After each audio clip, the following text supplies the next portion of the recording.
হাওড়াটাকে না একটা জঞ্জাল নগরীতে পরিণত করা হয়েছে। তৃণমূলের নেতারা বড়লোক হয়েছেন, 2 কেজি মাছ কিনে 250 গ্রাম শাক দিয়ে ঢাকলে হয়, লেজা ঢাকতে গিয়ে মুড়ো বেরিয়ে যাচ্ছে, মানুষ তাতে আরো রেগে যাচ্ছেন।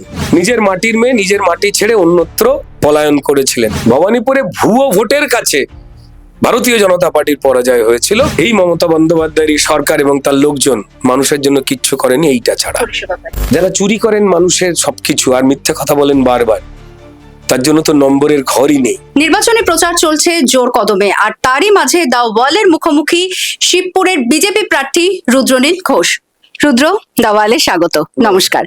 একেবারে জোর কদমে প্রচার চলছে, মাত্র কদিন আর বাকি। কিরকম ভাইবস সাধারণ মানুষের থেকে পাচ্ছেন? মানুষ তিনি যে রাজনৈতিক দলেরই ভোটার ছিলেন না কেন, হাওড়াটাকে না একটা জঞ্জাল নগরীতে পরিণত করা হয়েছে। তৃণমূল পরিচালিত এই সরকার, এই কর্পোরেশন, তারা কাজ না করে করে মানুষের জন্য বরাদ্দ যে ট্যাক্সের টাকা, যা মানুষেরই জন্য খরচ হওয়ার কথা, এমনকি যারা তৃণমূলেরও একনিষ্ঠ ভোটার ছিলেন, তারা যা বলতেন, সত্য হোক মিথ্যে হোক, তারা চোখ বন্ধ করে বিশ্বাস করতেন। তাদের গলি, তাদের পাড়া, তাদের মহল্লা, কোনো জায়গাতেই কোনো রকম নাগরিক ডেভেলপমেন্ট হয়নি। 1-2 বছর নয়, 15টা বছর। তো তাই দলমত নির্বিশেষে শিবপুরের মানুষ তারা কিন্তু একটা বদল চাইছেন।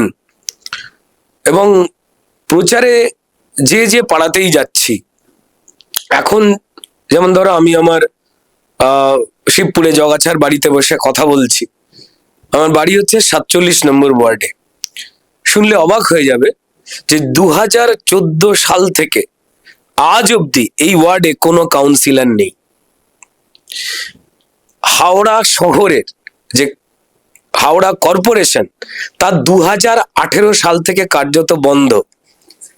অর্থাৎ হাওড়া শহরে কোথাও কোনো কাউন্সিলর নেই 18 থেকে। মানে আমার শিবপুরের যে 10টি ওয়ার্ড, এই 10টির মধ্যে 9টি ওয়ার্ডে কাউন্সিলর নেই 18 সাল থেকে। আর এই 47 নম্বর ওয়ার্ডে এখানে যিনি কাউন্সিলর ছিলেন, বিনয়ানন্দ ব্যানার্জি বিল্টুদা, তিনি প্রয়াত হওয়ার পর থেকেও কাউন্সিলর নেই। অর্থাৎ পরিষেবা পরিকল্পিতভাবে বন্ধ করে রেখে দিয়ে এখানের মানুষকে দুর্ভোগের মধ্যে ফেলা হয়েছে। বৃষ্টি হোক আর না হোক, ড্রেনের জল গোড়ালিতে হাঁটুতে পরিষ্কার হয় না, রোগ জীবাণু ছড়াচ্ছে, মশা মাছি লার্ভা, ম্যালেরিয়া, ডেঙ্গি। ভ্যাটগুলো পরিষ্কার হয় না, ময়লা গড়াগড়ি খায়, রোগ জীবাণু ছড়ায়, নাক টিপে যেতে হয়, বাচ্চারা বৃদ্ধরা অসুস্থ হয়ে যাচ্ছেন। আর সামান্য বৃষ্টি হলে তো কথাই নেই। এই সমগ্র হাওড়ায় বা শিবপুরের 10টি ওয়ার্ডে হাঁটুর ওপরে জল, সেই নোংরা জল, পাঁক জল, রোগ জীবাণু ছড়াবার সেই বিষাক্ত জল মানুষের উঠোনে, ঘরে, রান্নাঘরে। মা বোনেদের এই বৃষ্টিতে যাতায়াত করতে হয় হাঁটুর ওপরে, তাদের পরনের শাড়িটাকে উঁচু করে, যা অত্যন্ত অশোভনীয়। এবং বাড়ির পুরুষদের হাফ প্যান্ট পরে বেরোতে হয় তাদের গলি থেকে, এবং উঁচু কোনো জায়গায় পেলে তবে তারা ফুল প্যান্ট পরে কাজে যান। এটা কি কাম্য ছিল? 1-2 বছর নয়, এতগুলো বছর ধরে নাগারে এই নাগরিক যন্ত্রণার পরিষেবা তৃণমূল পরিচালিত যে কর্পোরেশন, তাদের এমএলএ, তাদের মন্ত্রী, তাদের যে এমপি, তারা মানুষের থেকে মুখ ফিরিয়ে রয়েছেন। এটাকে এক কথায় প্রতারণা বলে, যন্ত্রণা দেওয়া বলে। যে নাগরিকেরা বিশ্বাস করে তাদের হাতে দায়িত্ব তুলে দিলেন, তাদেরই ট্যাক্সের টাকায় সেই রাস্তা, সেই ড্রেন, সেই ভ্যাট বন্ধ হয়ে গেল। জলাজমিগুলোকে বুঝিয়ে অবৈধ নির্মাণ চলছে। আপনারা যখন এখানে এসে পৌঁছেছেন, নিশ্চয়ই দফায় দফায় জ্যাম পেয়েছেন। এখানে কোনো ট্রাফিক সিগন্যালিং বন্দোবস্ত নেই, করতেও চায় না। নাগরিক মরুক, তৃণমূলের নেতারা বড় লোক হয়েছেন, তা এখানে সব মানুষ দেখেছেন। তারা দেখেছেন যে তাদের বলে কোনো লাভ হয় না। তারা কি করে ডান বা দিকের অর্থ ইনকাম করে বড় লোক হবেন, সেই চেষ্টাতেই মত্ত। আর মানুষ কোন রকম দাবি জানালে, যা নাগরিক দাবি, সেটা জানালে হুমকি ধমকি এইসব চলছে। এখান থেকে নিজের ভালো তো সবাই বোঝে। দীর্ঘ 15 বছরে যে অরাজকতার একটা নাগরিক অসম্মানের সূচি তৈরি করেছে তৃণমূল, সেইখান থেকে দলমত নির্বিশেষে মানুষ বদল চাইছেন। ফলত যেখানেই যখনই প্রচারে যাচ্ছি সকাল থেকে রাত, মায়েরা, বোনেরা, বাড়ির লোকজনেরা, এলাকার পুরুষেরা, তারা বেরিয়ে এসে তৃণমূলকে বলছেন না, আমাকে জানাচ্ছেন, আমাদের যারা কর্মীরা রয়েছে তাদের জানাচ্ছেন এখানে রাস্তাটা কেমন হলে ভালো হয়, এখানে ড্রেনটা না হলে কি বিপদ। বাচ্চা বাচ্চা ছেলেপুলে, মানে কত বয়স, 7-8, কথা ফুটেছে, আমার জামা ধরে টেনে বলছে, আঙ্কেল আমাদের এই ভ্যাটটা পরিষ্কার হবে না, ঘুরে ঘুরে স্কুল যেতে হয়, কষ্ট হয়। এটা তো কোনো বানানো কথা নয়, প্রত্যেকটি মানুষই জানেন এই যন্ত্রণা। আমাদের এখানে প্রায় 3-4টে হেলথ সেন্টার ছিল, যা আমাদের ছোটবেলা থেকে বিশেষ করে যারা দরিদ্র মানুষ বা যারা মধ্যবিত্ত, তাদের একটা গুরুত্বপূর্ণ সহযোগিতা হতো স্বাস্থ্যের, সেগুলোকে বিকল করে দিয়ে প্রাইভেট নার্সিং হোমের উল্লাস করা হচ্ছে, যাতে গরিব মানুষের গাঁট কাটা যায় এবং ধনীরা যাতে আরো ধনী ব্যবসায়ী হয়ে উঠতে পারেন। প্রাইভেট নার্সিং হোম খারাপ আমি একদম বলছি না, কিন্তু যেখানে সরকারের কাছে মানুষের দেওয়া ট্যাক্সের টাকায় পরিষেবা দেওয়ার জন্য এত গুরুত্বপূর্ণ হেলথ সেন্টার গুলো ছিল, সেগুলো বন্ধ করে দেওয়া মানে আসলে পরিকল্পিত উপায়ে স্বাস্থ্য ব্যবস্থা বিকল করা। যন্ত্রণার একটা জীবন চলছে এখানে, আস্তাকুর বা ডাস্টবিন বানিয়ে দেওয়ার পরিকল্পনা হয়েছে।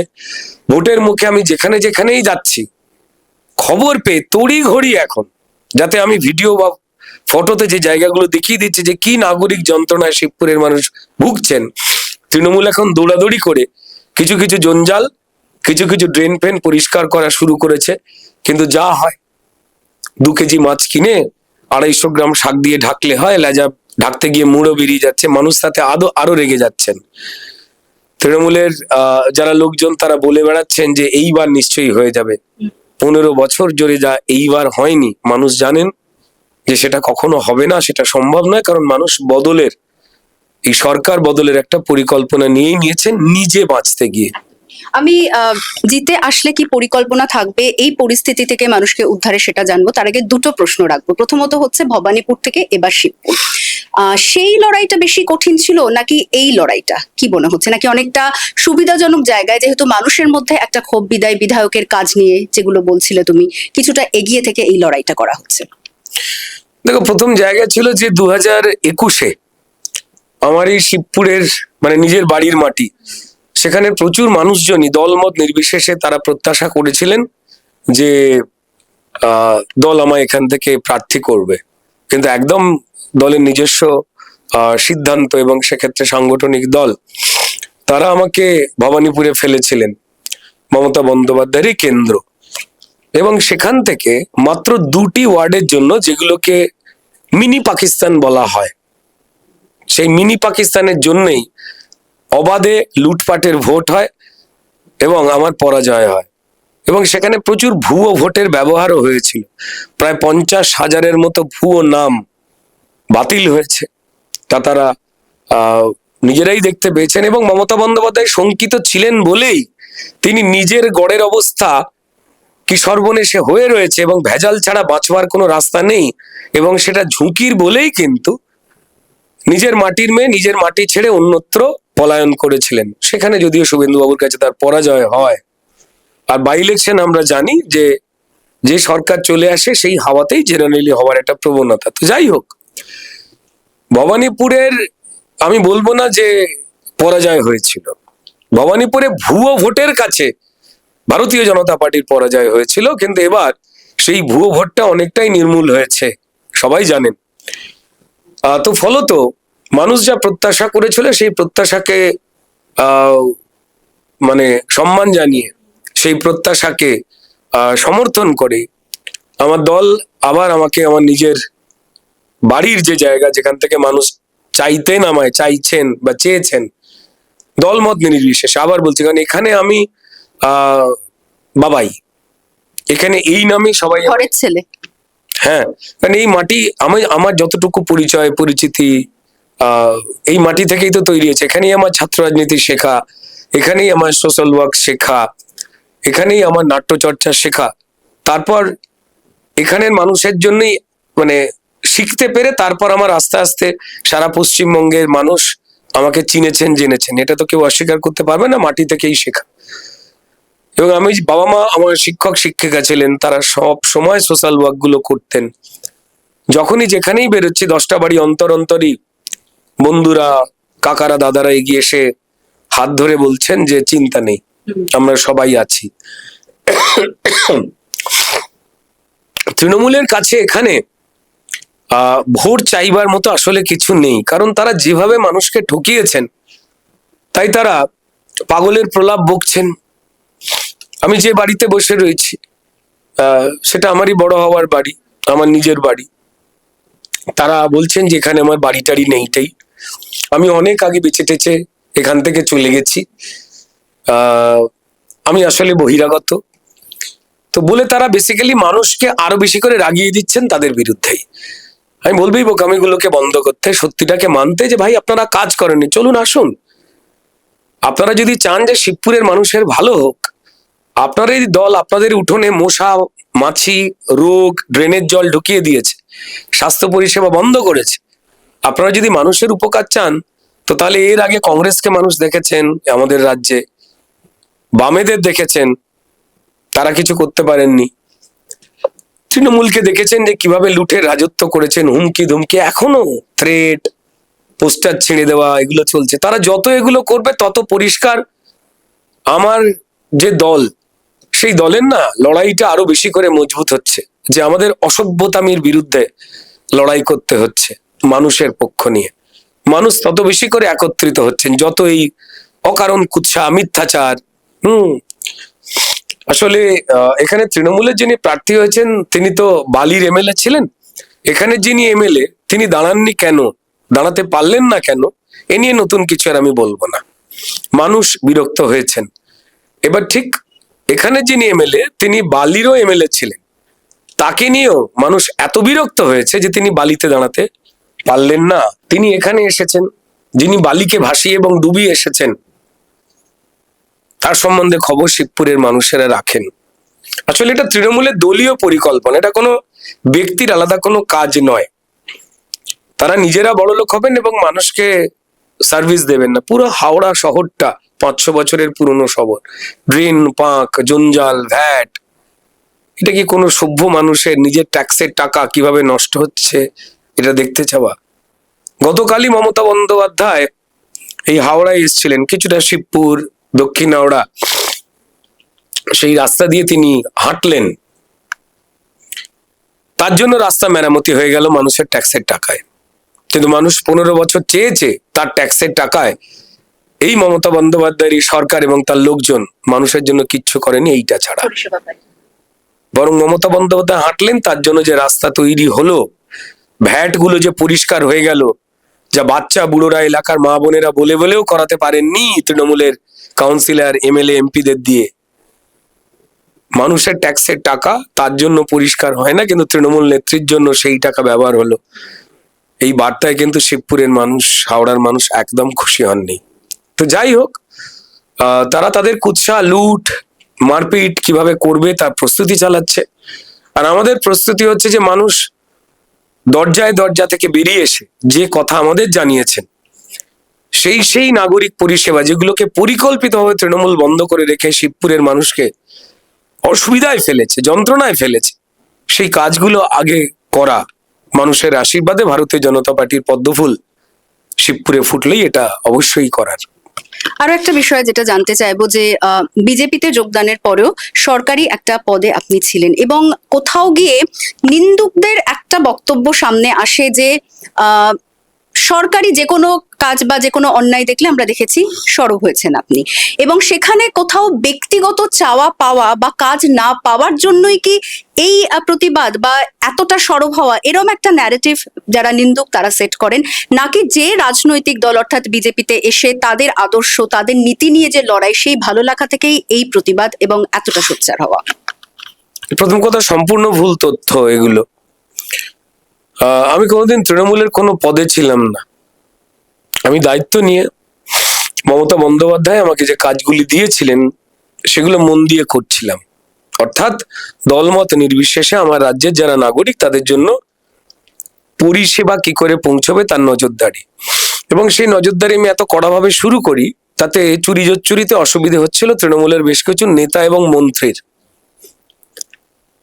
তো তাই আমার উপর নানান রকমের চাপ তৈরি করা হয়, এবং সেই চাপ দেখে মমতা বন্দ্যোপাধ্যায় খালি বলেছিলেন যে ব্যালেন্স করে চলো, অর্থাৎ একটু অন্যায়কে সাথ দাও। মুখে বলেননি, কিন্তু মানেটি তো এটাই দাঁড়ায়। তো ফলত আমি সেখান থেকে টোটালটাই অ্যালুফ হয়ে যাই। 2017 সাল থেকে তৃণমূলের সঙ্গে রাজনৈতিকভাবে আমার কোনো যোগাযোগ থাকে না, এবং আমার যা দায় দায়িত্ব এবং পদ সরকারিভাবে ছিল সেটি বিজেপিতে জয়েন করার অনেক আগেই শেষ হয়ে যায়। সুতরাং এই প্রসঙ্গটি যারা বলবার চেষ্টা করছেন, তারা কিভাবে মিথ্যে কথা বলে একটুখানি অসুবিধায় ফেলা যায় তার একটা প্রক্রিয়া করছেন, যা দিয়ে কোনো লাভ নেই। আমি ভারতীয় জনতা পার্টিতে আমি জয়েন করি অফিসিয়ালি অমিত শাহজির বাড়িতে, একা একা গিয়ে, কোনো চার্টার প্লেন নয়। আমি জয়েন করি জানুয়ারি 2021-এ। কেমন? তো তারপর বিজেপির প্রার্থী ঘোষিত করে দল। আমি তো প্রার্থী হওয়ার জন্য আবদার করিনি, বলিও নি। আর সাংগঠনিক দল কেউ বললেও সেটাকে গুরুত্ব দেয় না, কেন্দ্র এবং রাজ্যেও নেতৃত্ব মিলে তারা সিদ্ধান্ত নেয়। তো যাই হোক না কেন, তো ফলত এই প্রসঙ্গগুলো সম্পূর্ণ অবান্তর এবং ভুল। বরং যতদিন আমি সরকারি যে দায়িত্বগুলো ছিল সেগুলো এতটা মন দিয়ে করেছি যে তৃণমূলের কোনো বড় নেতা বা মন্ত্রী আজ অব্দি আমার নামে কোনো কুৎসা, কোনো খারাপ কথা বলেন না। কিছু তো নিশ্চয়ই পরিকল্পনা রয়েছে, কারণ এলাকার মানুষ যেরকম বলছিলে যে যখনই মানুষের কাছে যাচ্ছেন আপনারা, তখনই তাদের সমস্যা, মানে একেবারে বেসিক নিড যে সমস্যাগুলো, আমরাও কিছু মানুষের সঙ্গে কথা বলেছি, যেমন বৃষ্টি হলেই একেবারে ড্রেনের জল রাস্তায় উঠে আসছে, ভ্যাটের সমস্যা বাড়িতেও চলে যাচ্ছে, এবং সেটা নামতেও বেশ কয়েকদিন সময় লেগে যাচ্ছে। তো কি পরিকল্পনা রয়েছে জিতে আসলে পরে, কিভাবে এই যে একটা বিরাট তো সমস্যা, এতদিনের একটা সমস্যা, কিভাবে সমাধান করার একটা পরিকল্পনা নেওয়া হয়েছে? প্রথম জায়গাটা হচ্ছে যে এই সমস্যা শুরু কিন্তু বাম আমলে।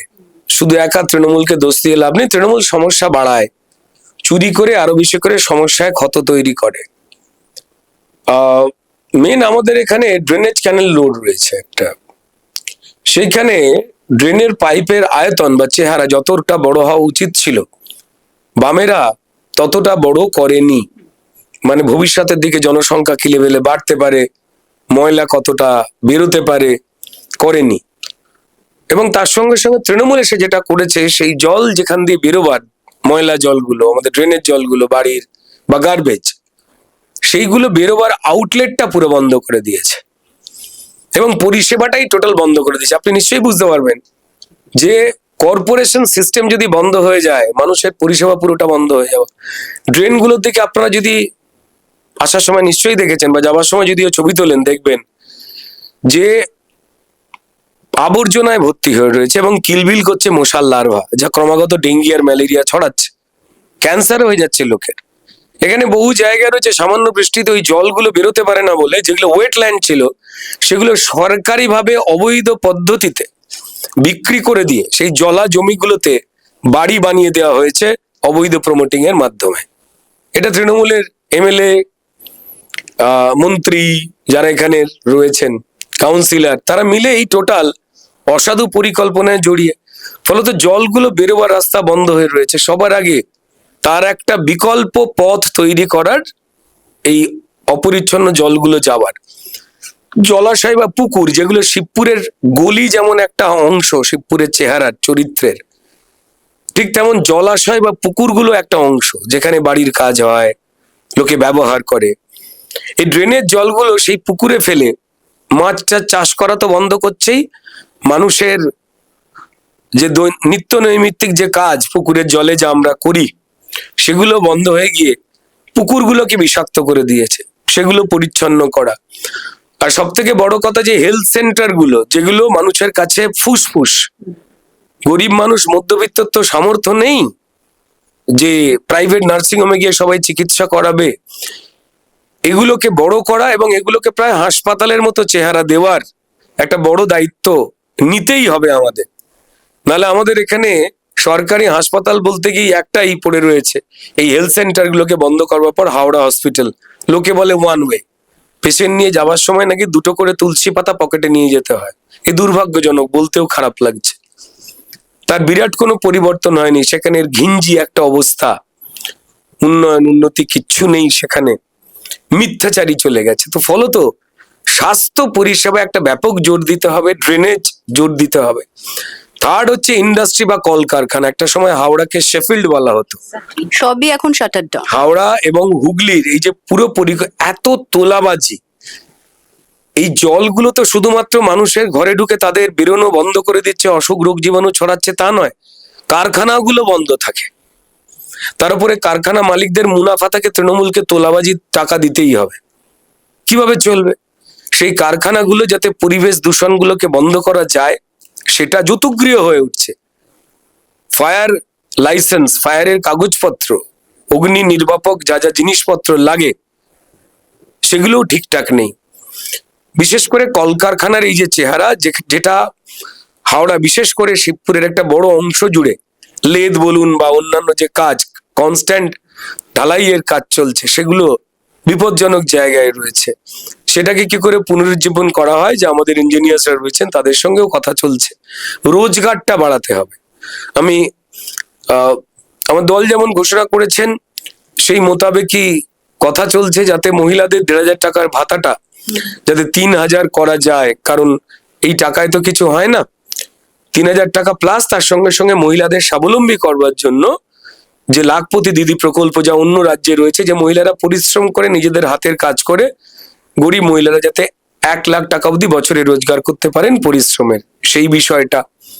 এবং তার সঙ্গে সঙ্গে বিশেষ করে সেলফ হেল্প গ্রুপগুলো, সেগুলো যাতে আমাদের হাওড়ার প্রচুর মহিলারা রয়েছেন, এই কাজের মাধ্যমে যাতে লক্ষ টাকা রোজগার করতে পারেন। এবছর সরকার চলে এলেই নতুন করে একটা যে স্কিম রয়েছে, 75 লক্ষ মহিলাকে এটা স্বনির্ভর করানো হবে। তার মধ্যে শিবপুরেরই অধিকাংশ একটা বন্দোবস্ত করবার একটা পরিকল্পনা নেওয়া হয়েছে। যুবদের ক্ষেত্রে যাদের চাকরি চুরি করা হয়েছে, সরকারিভাবে চাকরি চুরি, আমাদের সম্মানীয় মুখ্যমন্ত্রী সেই বিষয়ে অনেক কথা বলেছিলেন, কিন্তু যারা চুরি করেছেন তাদের নিজে কোনো শাস্তি দেননি, তা মানুষ দেখেছেন। তাই বেকাররা যাতে অন্য রাজ্যে চলে না যায়, আমি ভিডিও পোস্ট করেছি, দেখবেন কালকে। একজন মা যিনি সবজি বিক্রি করছেন, তিনি বলছেন আমি আমার ছেলেকে কম্পিউটার ইঞ্জিনিয়ারিং পড়িয়েছি, ছেলেটা বেকার হয়ে বাইরে বসে, সে যদি বাইরে চলে যায় কি হবে? মা ভ্যানে করে সবজি বিক্রি করেন, তিনি শিবপুরের মা। গলিতে গলিতে এই মায়েরা রয়েছেন, যখনই যাচ্ছি হাত ধরে বলছেন যে একটু ছেলের চাকরিটা। 5 বছরে 1 কোটি যাতে কর্মসংস্থান হতে পারে। যে যে কোম্পানিগুলো চলে গেছে পশ্চিমবঙ্গ ছেড়ে, এই তৃণমূলের চাপে, লুঠে, অপরিকল্পিত তাদের শিল্প বাণিজ্য যে প্ল্যান, কোনো কিছু না থাকবার জন্য প্রায় 6,000-এর উপর কোম্পানি উঠে চলে গেছে অন্য রাজ্যে। লাস্ট গেছে আমাদের প্রিয় কোম্পানি ব্রিটানিয়া, উড়িষ্যায় চলে গেল। ফলত তো বেকারত্ব বাড়ছে। সরকারি চাকরির যে শূন্যপদ, সেগুলো তো ফিল আপ করা হবে। 7-8 লক্ষ যা মমতা বন্দ্যোপাধ্যায় করলেন না, কারণ টাকা নেই, প্লাস যারা যোগ্য তাদের চাকরি দেবেন না। তাদের দলের লোকজন যে টাকা পয়সা ঘুষ নিয়েছে তাদেরই চাকরি দেওয়ার পরিকল্পনা হয়েছিল, যা ভেস্তে গেছে, আপনারা সকলেই জানেন। এইগুলোকে দিয়ে পরিষ্কার যাতে যুবকদের চাকরিটা হয় সেটা করা, আর যুবকদের স্টার্ট আপ বিজনেসের জন্য 10 লক্ষ টাকার ঋণ, সেটা, আর পিএম কৌশল, দীনদয়াল উপাধ্যায় যোজনা, যা এই রাজ্যে চালু করতে দেননি। এখন রাজ্য সরকারের যে একাধিক উন্নয়নমূলক প্রকল্প রয়েছে, যার সুবিধা বাংলার মানুষ পাচ্ছেন, এই ভাতা বা অনুদান ডোল পলিটিক্স, যার বিপক্ষে আপনারাও সুর চড়িয়েছেন, কিন্তু আপনারাও যখন সাধারণ মানুষের কাছে যাচ্ছেন, ভোটের কথা বলছেন, তাদেরকে সেই আশ্বাসই দেওয়া হচ্ছে যে ক্ষমতায় আসলে এই যে অনুদানের সংখ্যাটা, যেখানে লক্ষ্মীর ভান্ডারে 1,500 তারা পাচ্ছেন, সেই অঙ্কটা আরো বাড়িয়ে দেওয়া হবে। কোথা থেকে ভরসা রাখবে? কারণ আপনারাও তো তাহলে সেই একই রকম মানে তাদেরকে সেই প্রতিশ্রুতিটা দিচ্ছেন। প্রথম কথা হচ্ছে যে মূল যে চাকরির জায়গাটা, সেটাকে বন্ধ করে দিয়ে লুটপাটের মাধ্যমে, মানে 100 টাকা আপনার থেকে কেড়ে নিয়ে আপনাকে 10 টাকা দেওয়া হচ্ছে। এই যে 100 টাকার মধ্যে 90 টাকাটা আমি বন্ধ করে দিলাম, এটা হচ্ছে মূল কাজ, জীবিকা। যদি এই চেষ্টাটার সঙ্গে সঙ্গে যারা গরিব মানুষ রয়েছেন তাদের সাহায্য সহযোগিতা দেওয়া হতো, তাহলে অসুবিধে হতো না। যাদের প্রয়োজন নেই তাদেরকেও জোর করে দেওয়া হয়েছে এগুলো। আমরা ভাতার বিপক্ষে নই, কিন্তু ভাতা যাদের প্রয়োজন নেই তুমি তাদের দিচ্ছ, দিয়ে তাদের কাজ করার যে মানসিকতা সেইটাকে খতম করে দিচ্ছ। এটা চলতে পারে না। যারা যোগ্য, যাদের প্রয়োজন আছে তাদের অবশ্যই ভাতাটা দেওয়া হবে। ভাতাটা যেভাবে তৃণমূল কথা বলতো এটা হচ্ছে যেন কালীঘাট থেকে সেই ভাতা দেওয়া হচ্ছে, তা তো নয়। মানুষেরই ট্যাক্সের টাকা তাদের দেওয়া হচ্ছে। কাদের দেওয়া উচিত? যারা পাওয়ার যোগ্য, কিন্তু তার বদলে বিকল্প হিসেবে যে মূল যে কাজের যোগান তৈরি হওয়া যায় সেটাকে অফ করে দেওয়া হয়েছে। আমরা কি করছি? আমরা বলছি যে কাজের জায়গাটাকে আমরা ওপেন করব, যা ভারতবর্ষের অন্যান্য রাজ্যে হচ্ছে। ভারতবর্ষের 28টি রাজ্যের মধ্যে 20টি রাজ্যের মানুষ তো নির্বোধ নন। তারা হিন্দু, মুসলমান, শিখ, খ্রিস্টান, ডাক্তার, ইঞ্জিনিয়ার, শ্রমিক, কৃষক সবাই রয়েছেন। তো তারা মিলে তো রক্তপাতীন ভোটে ভারতীয় জনতা পার্টিকে জিতিয়ে যাচ্ছেন। কেমন? তো ফলত আমরা 1,500 টাকার যে ভাতাটা রয়েছে সেটাকে একটু বাড়াবো, এবং যারা ন্যায্য তারা পাবেন। তৃণমূল যেটা করেন, তাদের পরিচিত বা ঘনিষ্ঠ যাদের হয়তো এটা না পেলেও কিচ্ছু যায় আসে না, তারা অতটা হতদরিদ্র অবস্থায় নেই, তাদেরকেও এগুলো দেওয়া হয়েছে। আবাসের বাড়ি বলুন না, কেন্দ্র সরকার পাঠাচ্ছে একের পর এক ভিডিও, আপনারা মিডিয়ারা প্রত্যেকেই দেখিয়েছেন। এই ভাতা পাচ্ছেন কারা? বাড়ি পাচ্ছেন কারা?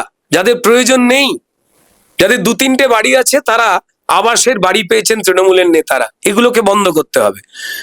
একেবারে যখন একটা রাজ্যকে খতম করে দেওয়া হয়েছে, কালকেই ম্যাজিকের মতো ভারতীয় জনতা পার্টি এসেই 1 মাসের মধ্যে এই সমস্যা তো সমাধান করতে পারবেন না, কেউ তো ঈশ্বর নয়। তার বদলে তো আমায় চালিয়ে যেতে হবেই সাহায্যতা, যতদিন না পর্যন্ত যেমন যুবকেরা চাকরিটা পাচ্ছেন, আমরা এই সহায়তাটা দিয়ে যাব 3,000 টাকা করে। চাকরির বন্দোবস্ত তৈরি চলছে, এবং সেই ক্ষেত্রে যখনই তারা পেয়ে যাবেন, দেখুন এই কোম্পানিগুলো যদি পশ্চিমবঙ্গ ছেড়ে চলে না যেত তৃণমূলের উৎপাতে, তাহলে তো এতটা পরিষ্কার বেকারত্বের এই যন্ত্রণাটা বাড়তো না, বা পরিযায়ী মেধাশ্রমিক হওয়াটা তো বাড়তো না। এত কারখানা যদি তৃণমূল বন্ধ না করে দিত উৎপাত করে, লুট করে, তাহলে তো এত পরিযায়ী সংখ্যা বাড়তো না। তো ফলত তাদের তো বাঁচিয়ে রাখতে হবে। তাই বাঁচিয়ে রাখবার জন্য ততদিন তাদের পরিষেবাটা দেওয়া, এবং অধিকাংশ মানুষই পরিশ্রমের রোজগারটাকে আনন্দ করে উপভোগ করতে ভালোবাসেন। যতক্ষণ তাদেরকে এই পরিশ্রমের রোজগারটার বন্দোবস্ত না করে দেওয়া হচ্ছে, এই মানুষগুলোকে তো যা তৃণমূল তাদের রোজগার কেড়ে নিয়ে, ওই 90 টাকা চুরি করে নিয়ে, 90 টাকা নষ্ট করে 10 টাকা হাতে দিয়ে দিয়েছে। বাড়ি থেকে আলমারি নিয়ে চলে গেলাম, একটা পিঁড়ি দিয়ে বললাম এইটা কিন্তু আমরা দিচ্ছি। এই সিস্টেমটা চেঞ্জের জন্য, তাদের বেঁচে থাকবার জন্য অক্সিজেন তো আমাদের দিতে হবে। তারা তো আমাদের নাগরিক। তিনি ভারতীয় জনতা পার্টিকে আগে ভোট দিন আর না দিন, আমরা সবাইকেই পরিষ্কার এটা দেব, ওই ঝান্ডা ডান্ডা কে কি রাজনীতি করে এই সমস্ত না দেখে। এই হাওড়া তৃণমূল কংগ্রেসকে একেবারে দুহাত ভরে দিয়েছে, 16তে 16, এবং নিঃসন্দেহে হাওড়ার মধ্যে এই শিবপুর অন্যতম গুরুত্বপূর্ণ একটা কেন্দ্র। বিদায়ী বিধায়ক এবং যে প্রতিপক্ষ এবারে আপনার, তাকে কত নম্বর দেবেন, এবং রুদ্রনীল ঘোষের ইউএসপি কি? আমি মানুষের কথা বলছি, এখানে মানুষের যা যা কথা আমি তাই বলছি, এটা ইউএসপি। যে মানুষ বিজেপির উপরে ভরসা রাখতে চাইছেন, লুটপাটের ভোটকে কখনো দুহাত ভরে দেওয়া বলে না। বাড়িতে ছেলে ব্যাংক ডাকাতি করে 1 কোটি টাকা নিয়ে ফিরলো বলে মা কোনোদিন গর্বিত হয়ে বলতে পারবে না আমার ছেলে সততার রোজগার করেছে। মানুষ এটা পছন্দ করেন না। লুটের ভোটকে কোনোদিন কাউন্ট করে যদি কেউ বলেন যে আমরা এত ভোট পেয়েছি, সেটা আদপেই গর্বের নয়, আর এবার সেটা হবারও নয়। তাই তৃণমূল বিচলিত হয়ে রয়েছেন। এর আগে যিনি বিধায়ক ছিলেন তার নামেই পোস্টার পড়েছিল এখানে সমগ্র হাওড়া জুড়ে, এবং একজন বিধায়ক যিনি এখানে দাঁড়িয়েছেন, যিনি তার নিজের জেতা কেন্দ্রে দাঁড়াবার মতো পজিশন রাখতে পারেননি, মানুষের চাপে বালি এলাকা তাকে ছাড়তে হয়েছে। এটা আমি বলছি না।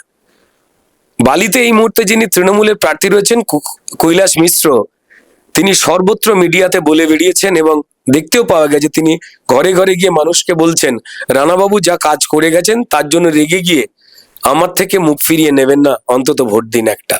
এটা কোন কথা?